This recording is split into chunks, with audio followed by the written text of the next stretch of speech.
seeing what really happened. I mean, there's going to be multiple players who get fines, ejections, suspensions. That's the first time really. That's the first time I seen what. Your thoughts when you see that kind of ferociousness of a swing of a helmet when we're trying to mitigate out helmet to helmet hits. Your thoughts on seeing that? It's ugly. It's ugly. It's ugly. It's ugly. It's sickening. Seeing, I know Pittsburgh players come to their defense. Just seeing that, it's not something that we want in the NFL. I know this is an intense game, and there's a lot of emotions and running high, but you can't have stuff like that. And seeing Pouncey, it's just ugly, man. It's just ugly. I understand there's a rivalry and stuff like that, but it just was no place in this game for that. Way too far. Time for a thing or two about TNF presented by Farmers Insurance. The end of the game, black eye for the NFL, for both of the teams involved. Nobody wants to see a game finish that way. There will be suspensions. There will be a heck of a lot of fines. But what else will there be moving forward? What's the aftermath of this for a team that's going to try and play a game in another week for the Browns first? How do they rebound? I mean, they just have to pull together. That's just what football players are. They're resilient. They find a way to collectively come together. Freddie Kitchen's going to get them all together and find a way to channel their energy in a positive direction, no matter what happens with Myles Garrett. But the positives are Baker made some decent plays. Now, he tries to make the very easy things look very difficult. But sometimes he can make the very difficult things look easy. And if he can find a balance to where he doesn't make it look that hard, but these are the plays he can make. He can buy time. He can find Kareem Hunt. You have some positive weapons on this field that you can utilize, and he made some big throws. This is a great play. I mean, you got a free end right in your face, and you have the wherewithal to make a pump fake, buy time, throw it down the field, make a nice play out of it. He can buy time. He can move around in the pocket. This is what he does very well. Now, he got bailed out a little bit by his tight end. It's a great play. But he made a couple big splash plays that were just enough to win this football game. Yeah, and it's tough, too, because, I mean, you're about to lose your best defensive player. Yeah. Your schedule is favorable. You could go and make a run and possibly get in the playoffs. And now this happens, and you lose your best defensive player who gets after the quarterback. But a positive is Kareem Hunt. Kareem Hunt came in this game, and he really helped Baker Mayfield. I mean, you talk about two big-time third-down conversions to keep drives going on one of the drives. On this drive right here, I mean, he ain't been in but 2 games. This is his second game in with Baker. He comes out, chips right here, runs an out route. Scramble drills now. Baker steps up in the pocket, gets outside the pocket, scramble drills. If you're up close, you go deep.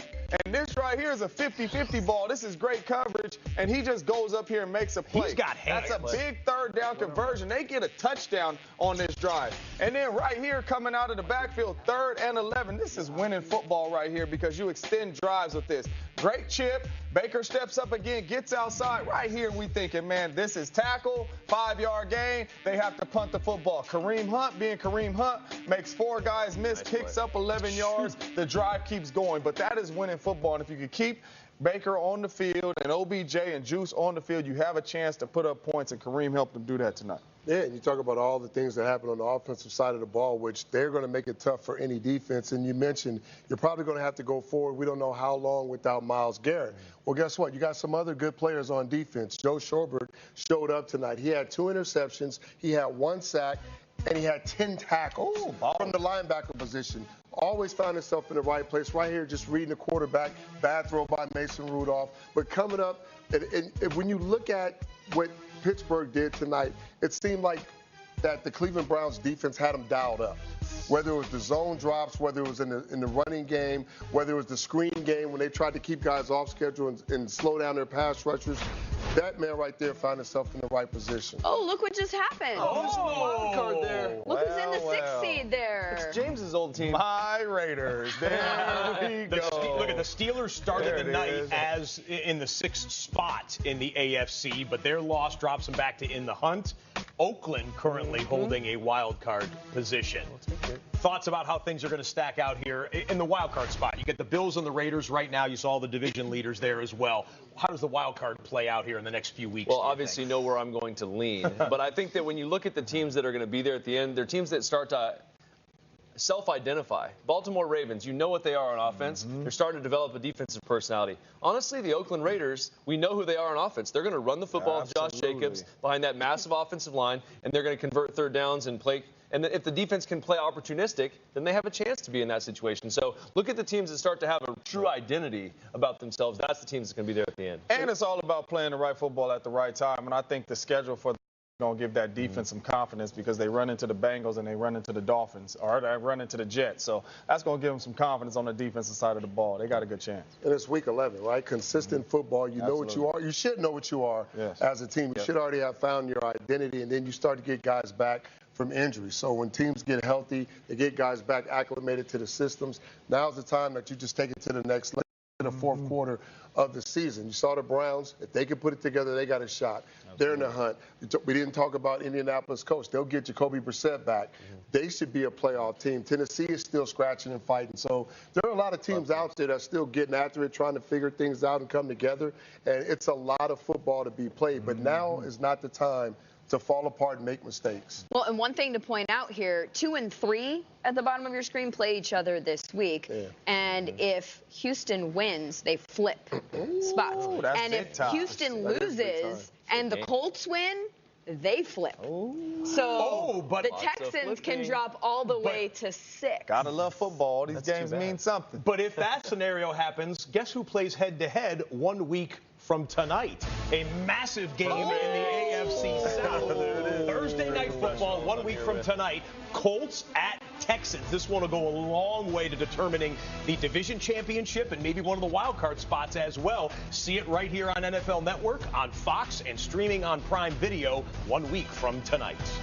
That is next Thursday. Right now, I've got a few headlines to pass along presented by Lexus and the workout that everybody's talking about, Colin Kaepernick's, which is set for Saturday in Atlanta, where the NFL says there will be representatives from at least 11 teams watching, with more expected to commit in the next couple of days. According to Steve Wyche, the wide receivers for the workout will be provided by the National Football Scouting Service, and Hugh Jackson is going to lead the drills. As for the games this weekend, some injuries we're keeping our eye on here, starting with the new one in Chicago at the top of your screen. Matt Nagy says David Montgomery lightly rolled his ankle in practice yesterday.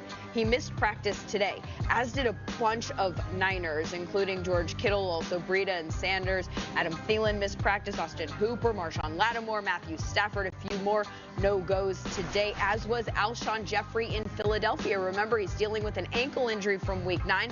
Apparently didn't get better during the bye week, and he has yet to practice this week, which means that the Eagles could have Nelson Aguilar as their number 1 against the NFL's number 1 defense from New England.